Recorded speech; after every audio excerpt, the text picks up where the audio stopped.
পবিত্র স্বাধীনতা দিবস ছিল। এই স্বাধীনতা দিবসের প্রাক্কালে কংগ্রেসের যে কেন্দ্রীয় কার্যালয় রয়েছে দিল্লিতে, সেখানে পূর্ণাঙ্গ বন্দে মাতরম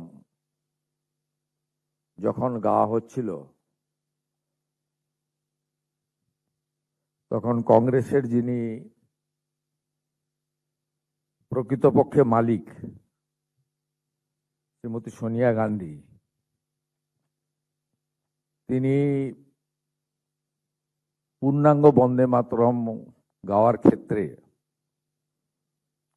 কিভাবে তার বিরক্তি, আপত্তি এবং বিরোধিতা করেন সেটা সবাই দেখেছে, গোটা ভারতবর্ষের লোক দেখেছে।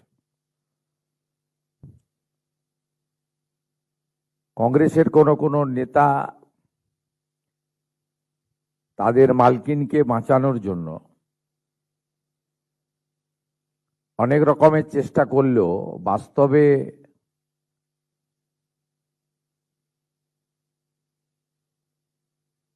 যে লাইভ টেলিকাস্ট হয়েছে এবং তার যে ভিডিও চারিদিকে ছড়িয়ে পড়েছে, তাতে সত্যকে ধামাচাপা দেওয়ার কোনো সুযোগ কংগ্রেসের নেতাদের কাছে নেই।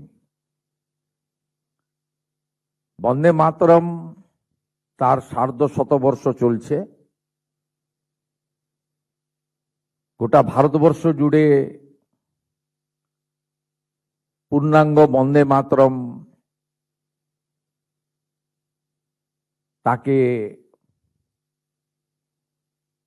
রাষ্ট্রগীতকে সম্মান এবং মর্যাদা দিয়ে বর্ষব্যাপী নানা অনুষ্ঠান হচ্ছে। ভারত সরকারের পক্ষ থেকে বন্দে মাতরমের সম্মান মর্যাদার ক্ষেত্রে নির্দিষ্ট আইনও আনা হয়েছে। পশ্চিমবঙ্গ সরকারের পক্ষ থেকে আমি দায়িত্ব নেওয়ার পরে সমস্ত সরকার এবং সরকার পোষিত শিক্ষা প্রতিষ্ঠানে প্রার্থনাতে বন্দে মাতরম আমরা বাধ্যতামূলক করেছি। সর্বোপরি স্বাধীনতা সংগ্রাম এবং স্বাধীনতা আনার জন্য যারা বিপ্লবী ছিলেন, তাদের সঞ্জীবনী মন্ত্র ছিল বন্দে মাতরম। সাহিত্য সম্রাট ঋষি বঙ্কিমচন্দ্রের এই অমূল্য সৃষ্টি গোটা দেশ গ্রহণ করেছে। এটি জাতীয়তাবাদের মন্ত্র, এটি সঞ্জীবনী মন্ত্র, এটি জাগরণের মন্ত্র। আমি পশ্চিমবঙ্গ সরকারের মুখ্যমন্ত্রী হিসেবে বন্দে মাতরমকে অপমান করা মানে দেশপ্রেম, রাষ্ট্রবাদ, জাতীয়তাবাদ এবং সর্বোপরি এর স্রষ্টা ঋষি বঙ্কিমচন্দ্রকে অপমান করা। আমি পশ্চিমবাংলার এই ভূমি থেকে এর তীব্র নিন্দা করছি। ইতিমধ্যে ঋষি বঙ্কিমচন্দ্র পরিবারের পক্ষ থেকে সৌমিত্র চ্যাটার্জি, তিনি গতকাল কংগ্রেসের চেয়ারপারসন পার্লামেন্টারি বোর্ডের সোনিয়া গান্ধীজিকে একটি চিঠিও লিখেছেন। আপনারা জানেন, যেটা সংবাদ মাধ্যমের মধ্য দিয়ে আমরা পেয়েছি। এই চিঠির প্রতিলিপি কংগ্রেসের সভাপতি মল্লিকার্জুন খাড়গেকেও তিনি দিয়েছেন। আমি পশ্চিমবাংলার কংগ্রেসীদের কাছ থেকে কিছু আশা করব না, কারণ এদের এই বিষয়ে কিছু বলার ক্ষমতা বা দম আছে বলে আমার মনে হয় না। আমি ঋষি বঙ্কিমচন্দ্রের পরিবারের সৌমিত্র চ্যাটার্জির লেখা মাননীয় সোনিয়া গান্ধী এবং মাননীয় মল্লিকার্জুন খাড়গেকে চিঠির পরিপ্রেক্ষিতে তাদের প্রতিক্রিয়া আশা করব এবং এই বন্দে মাতরম মন্ত্র, বন্দে মাতরম কে অপমান করার মধ্য দিয়ে সমগ্র রাষ্ট্রবাদ এবং দেশপ্রেমকে অপমান করা হয়েছে বলে আমরা মনে করি। এই বন্দে মাতরম যে অতীত ইতিহাস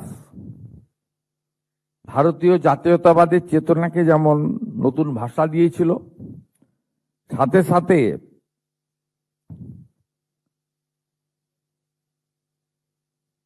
এটি আনন্দ মঠে অন্তর্ভুক্ত হয়, এটাও আমরা সবাই জানি। বঙ্গভঙ্গের পরে এই গান আরো গভীরভাবে স্বাধীনতা আন্দোলনের সঙ্গে একাত্ম হয়ে যায়।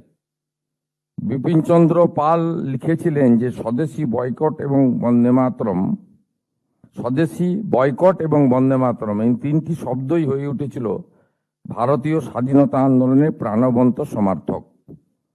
স্বাভাবিকভাবে এমন অসংখ্য উদাহরণ রয়েছে। আমরা এবারে পশ্চিমবঙ্গ সরকার বন্দে মাতরম শুধু প্রার্থনায় বাধ্যতামূলক করেছি তা নয়, আমরা এই বর্ষে বন্দে মাতরম একটি জাতীয় মানের মিউজিয়াম তৈরি করার জন্য আমরা ঘোষণা করেছিলাম, আপনারা জানেন। তাই কালকের এই ঘটনার মধ্য দিয়ে রাষ্ট্রবাদ, দেশপ্রেম, বন্দে মাতরম তথা ঋষি বঙ্কিমচন্দ্রকে যারা অপমান করেছেন, পশ্চিমবঙ্গবাসীর পক্ষ থেকে তাদেরকে ধিক্কার জানাই, নিন্দা জানাই এবং তাদের নিঃশর্ত ক্ষমা প্রার্থনা করবেন, এটুকু আমি আশা করব।